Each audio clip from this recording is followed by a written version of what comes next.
Hey friends, welcome to another episode in Season 3 of The Adrian Show.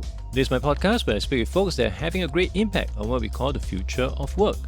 But beyond just the enablers and vendors who are transforming this space, I will also be including intimate conversations with people who are navigating their own future of work. They have successfully transitioned and pivoted to new careers, and I hope to distill their ups and downs in their unstructured journey so the rest of us can learn from their best practices. My guest today is Antoinette Patterson. She's the co-founder of trusted B2B2C digital mental health care provider, SafeSpace. With 11 years of startup experience and an avid mental health advocate, SafeSpace combines her love for technology and positive social change. Hi, Antoinette. Welcome to the podcast. Hi, thank you for having me. Today, we'll learn more about what you're doing in the space of mental well-being. But before that, I am very interested to hear your backstory. You've been in the advertisement space for the longest time, but around 2017, you started SafeSpace, and you did that for a number of years part-time before moving into it full-time. What was the personal motivation behind starting SafeSpace?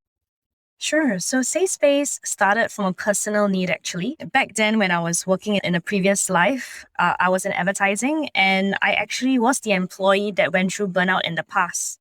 Experiencing this for the first time, I actually went through the whole journey of looking for a counselor or therapist myself. And I realized that it was a very daunting or a very difficult process. I've heard of other US-based companies like BetterHelp and Talkspace, and I gave them a try as well. But the user journey was not really ideal for me. I had to pay a very high upfront fee of $250, and I didn't know who was the therapist I was speaking to on the other end just yet. In all honesty, I was more than happy to pay the price, but I wanted that background information of the therapist first so that I know who I'm talking to. So I decided to not proceed with those platforms. I decided to continue my research, searching for therapists myself. And I managed to find a really good therapist, and I overcame my concern. But I realized if this could happen to me once, it could happen to me again. And it could also happen to the team that I was managing. So I shared this with some friends that I trusted, and they were developers as well. And they also told me that, you know what, we went through something similar. And like you, we didn't really tell this to anybody, but we also see that there is definitely a gap in this sector. So what we decided to do was, why don't we create our version of what we wanted, the product, the solution that we wanted for ourselves, and let's see if anyone else found it valuable as well. So one of the reasons why I did SafeSpace part-time in the beginning was because my salary from the full-time job actually funded SafeSpace to create the first version of SafeSpace. And when we finally launched it in March 2019, we definitely saw that there was a demand for this. We didn't really advertise that we launched this product. It all came through word of mouth. So we definitely knew there was demand. Now it's a matter of, okay, how do we convince investors to invest in this so that we can build a proper version of what we're doing? And when I first started, again, mental health was a topic that people don't really talk about. So I had to produce a lot of research, send it to the investors to actually prove to them that, hey, the success that you're seeing in the US and in the UK can be replicated in Asia. And when the lockdown happened in 2020, they finally saw that something like this, a mental health concern on a global level, is definitely in Singapore's shores. And they finally understood the need of why SafeSpace as a solution would be very beneficial during this time. You reminded me of a book I read a few years ago called Shoe Dog, which is about Phil Knight, the guy who created Nike. For many people may not know that he actually also started Nike on the side. He was actually a full-time accountant and using his salary as an accountant to fund Nike for many years before he decided to go full-time. I think that's an interesting and inspiring story to let people who are aspiring entrepreneurs. It's not just you got to quit, go all in. It is also possible to start from the side. But back to your original journey, you mentioned earlier on where you get burnt out in the advertising industry. I've heard a lot of stories about the kind of crazy hours you need to undertake. I had friends who were a headhunter for that industry. So many different stories. But for audiences who may not be familiar with the advertising industry, can you give us a few examples of how crazy it might be? Okay, I can only share from personal experience, so this is completely subjective to my own experience. Working hours are definitely very long. They do try their best to compensate by giving you a higher salary. So the companies that I work for, in hindsight, now that I'm also a business owner, I did see that they really tried their best to provide additional benefits, to provide meal plans, to compensate you for working such long hours in the company and for the high demand and requests that the clients have. Unfortunately, monetary compensation or money, increasing your salary was just not enough for me anymore, because it started to affect not just my mental health, but also my physical health. So I could see that I was gaining weight because I was overeating. The overeating was to appease my stress levels. I definitely started to smoke a lot more. And it was just not something that I envisioned my 20s to look like. And when I took a step back to really understand what actually about this was beneficial for me, what did I actually really want to do with my life? I wanted to use my existing skill set, which is making apps number one in the App Store. All the lessons that I learned in advertising, I wanted to give back and pay it forward and actually make a positive social change. And what I was passionate about at that point in time was mental health. So I decided to brainstorm ways. How can I marry my love for technology, advertising, and mental health? And I figured that the best way to give this a go is to try and do a tech company that's related to mental health and see how that goes. Could you walk us through how a first-time visitor would be running through to get support from your platform as well as your services? Sure. I'm so glad that you asked that. So for Safe Space, we are very big on education first. Why we're big on education is also because we want to be able to share with our consumer base, when do you spot the signs or the triggers that imply that you actually might need to talk to a professional. So on our Safe Space website, we actually have a free resource portal that is filled with amazing mental health education and content and on-demand webinars. And our user base can first learn about their mental health first if they are not sure if they are ready for counseling yet. So that's at least the first step. Let's assume now that they are actually aware that, hey, my stress or my situation, I don't know what I can do about this. I am at my wit's end. I might want to talk to a professional about it to see what are my options. So what they would normally do is that they will actually sign up for an account. The account is free. And within their account, there's an option for them to click on a button that says Find New Therapists. So when they click on this button, it's actually a questionnaire and it has a real-time matching algorithm tied to it. It's a 5-step process. Step 1 is for us to understand what are they currently going through. Step 2 is for us to understand, okay, what is the kind of therapist or coach that you would like to work with based on your own requirements? So is there a gender preference? Is there a preference for going for an individual session? Do you want to go as a couple or do you want to go as a family? And questions like, what's your pricing preference? Because obviously affordability is one of the top concerns that individuals do have. Once they are done with that, they can click on filter and it filters out who are the top therapists that are now the most suited to help them based on what their needs are. And you can book a therapist within 24 hours at Safe Space, which is one of the shortest wait times. So now that they can see the list of therapists, they can actually browse each therapist's profile. Think of it like a LinkedIn for therapists. We provide all the information there is for the therapist. So things like, where did they go to school? What's their highest certification? Where are they registered at? And that's all this is important for them to make an informed decision. We also share things like what's their approach to therapy. Something like cognitive behavioral therapy is considered an approach to therapy. And what is their specialization? They can keep browsing a profile until they find somebody that, okay, I really like this profile. I'm gonna work with this person. And at the end of the day, if they do feel that maybe therapist A might not be the best option for me, they are free to try a different therapist along the way. Now, once they've selected the therapist, they can select a date and time that they can go to meet this therapist, and they can go in the morning, in the afternoon, in the evening, on weekends, as well as public holidays.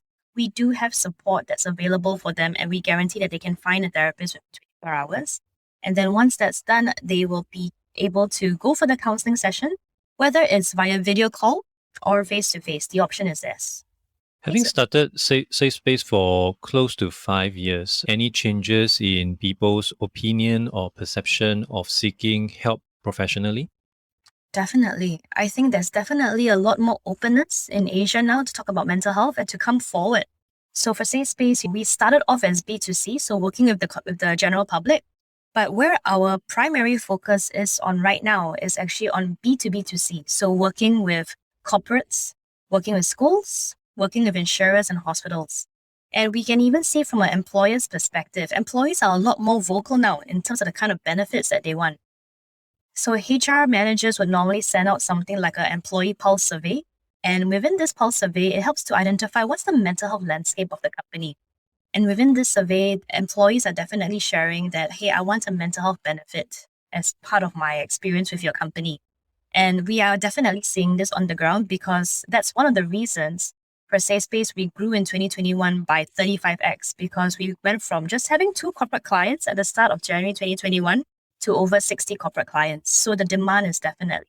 I do know a lot of business owners, especially small medium enterprises, when it comes to expensing on things related to people, they suddenly become bean counters. They will be expecting ROI, what's the return? For those people who are still sitting on those fences, what would you tell them on the importance of spending a little or focusing on mental well-being for their employees? Sure. So for those individuals where ROI is definitely a key focus in moving the needle when it comes to providing this as a benefit, I would definitely say the return of investment is for every dollar that you spend on your employees' mental health, you will get $4 back in return. And providing this as a benefit helps to improve employee morale. That's one. It also helps with retention because your existing pool of employees are more supported and they are able to get the help that they need, especially for those who need longer term care. Longer term care meaning they need 4 or more sessions and they are able to be productive members of your company. So for those who are considering the ROI, please use that as a great statistic. It's definitely widely published and you are definitely able to get a great investment on your employees by investing in that. You mentioned on longer term, you'll be 4 or more sessions. Am I right to infer that the average number of sessions would be 3 or less for anyone else? Yes, that's actually what we're seeing right now. And what we are asking them as well is, what is the barrier for you not being able to go for more? First of all, is actually the cost. Counseling in general or coaching, the price of it is not very affordable, and that's the pricing on a global level. So by the employer taking on the majority of the payments for this cost for their employees, it enables the employees and the consumers to go for their counseling sessions, especially when after 4 sessions, that's really when you see a behavior change because you're constantly working on the homework your therapist is giving you. They can track it together with you. And usually after 4 sessions or more, you can start to see some kind of behavior change. After 2 sessions, it's usually not enough to see any difference yet. It's really more than 4 that we see this change in the individual. Most of this issue that individual may be facing might not originate from them. It could be due to their reaction to the issues at work. So would there also be conversations with the manager, with the companies to, of course, help better plan and make sure that things are much more balanced? Otherwise, you're just solving the issue at the symptom level. I'm glad that you asked that question. So that's actually something that has been coming up a little bit more recently at Safe Space in terms of the learning and development plans for some of the companies that we work with. So one of the number one topics in terms of education is something called psychological safety. And the trend that we are seeing now is that team leaders or certain segments or departments within the company, they don't feel psychologically safe to raise their concerns.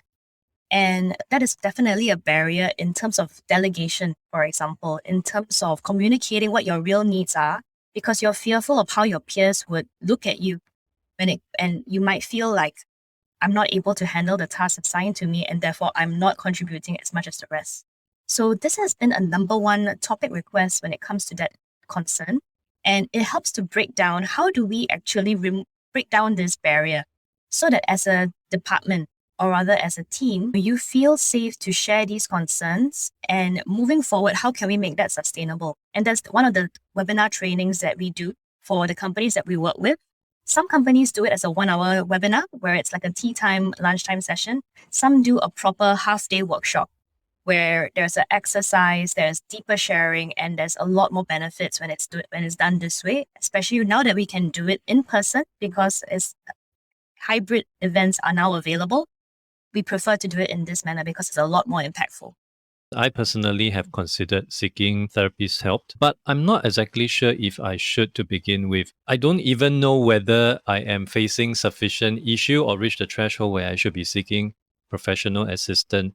For the people that you have worked with, have dealt with or interacted with, is there a specific trigger or a line that one would have to cross to really reiterate the fact that you definitely need to seek professional help?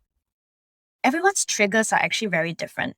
I would say the common denominator, what's the common baseline to know if you do need professional help is, has your life, the quality of your life, has it been negatively impacted because you are currently going through this issue?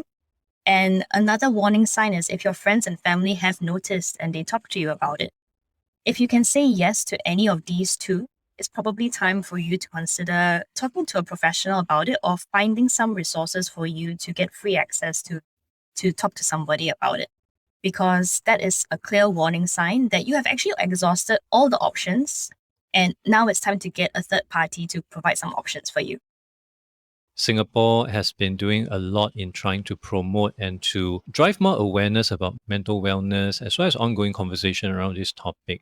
What's your opinion on what has been done so far? Do you think more could be done to promote this topic and to aid people who truly require such support? When I started Safe Space in 2017, in all honesty, no one wanted to talk about mental health because it was so taboo.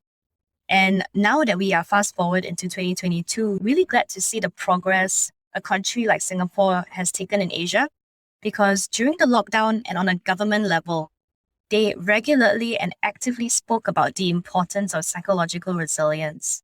Even on our end, we are definitely seeing a trend where it's a lot more inclusive to talk about mental health in Singapore right now.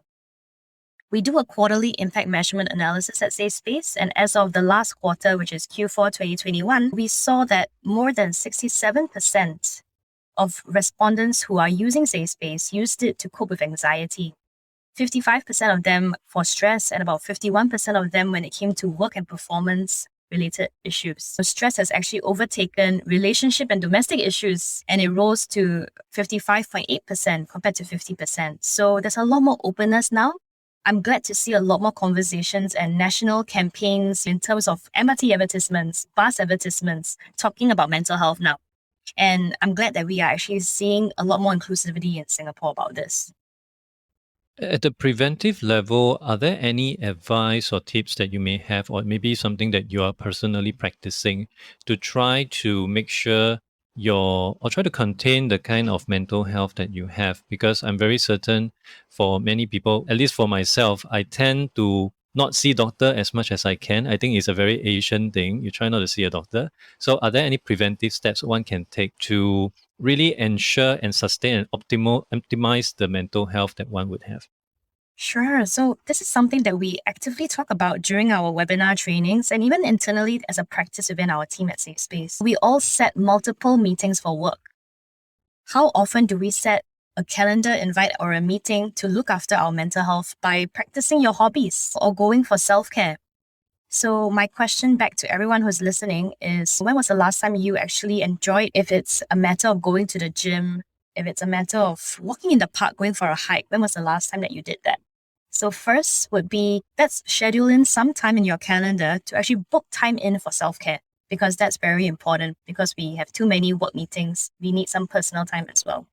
Second would be to utilize your annual leave. They are all there for a reason. And the common trend that we are seeing now is people are feeling bad to take their annual leave because they don't want to leave their team with the workload that's currently existing. It's a matter of time, and I'm sure your other peers would be taking their annual leave as well at some point. Utilize your annual leave day, take that rest and unplug if possible, and really rest and recharge doing things that you enjoy. For me personally, I practice self-care every day. To me, my shower time is self-care time. So I use aromatherapy and I make sure all my soaps are, to some extent, have some aromatherapy sense to it, like lavender, which is calming. And that's something that I can do, a very simple thing that I can do every day to rest and recharge. I have something in common with you. I have lavender all over my house. And I actually got it last year when my son was preparing for PSLE. I read Wow. somewhere lavender is supposed to be calming. He isn't very good academically, so whatever it takes lah. I'm to sure help he him. appreciates it. I think the lavender probably not strong enough. He could have done better. So next time we'll go for stronger percentage. Maybe we can burn some ginkgo nuts. Maybe that will help. Yeah, I'll do that for my second kid. So next on to what you would see in terms of the mental health as we move forward, as we are progressing into the post-pandemic world with COVID winding down. Do you think mental well-being would take a backseat, or do you think it may evolve moving forward? I think it will definitely evolve. I really do think that mental health concerns are here to stay, and in all honesty, it's going to get worse. So we are already seeing some articles coming out on the Straits Times and even on global publications that COVID-19 has already had negative impact on consumers' mental health. And we're going to be seeing almost like a second pandemic as to what they are calling it.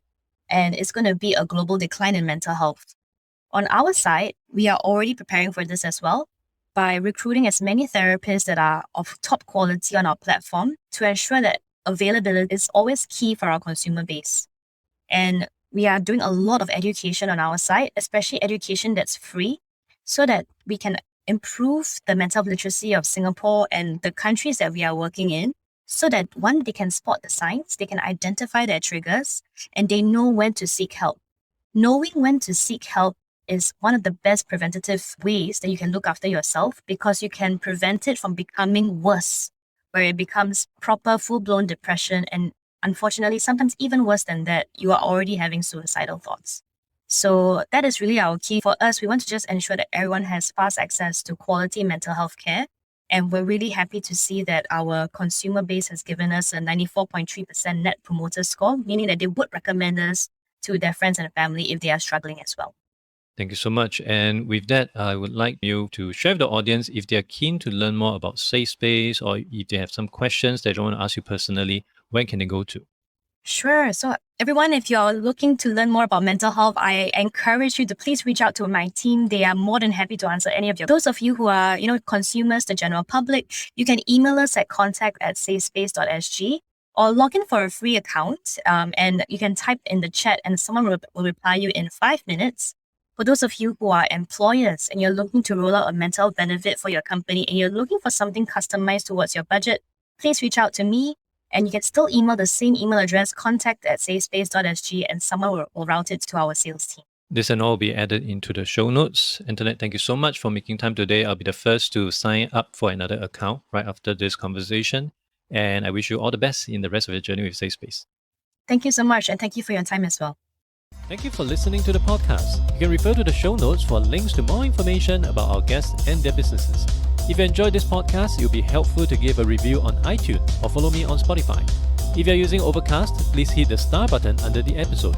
That will help get this episode and podcast out to more people who may find it useful. I'll see you in the next episode of The Adrian Han Show.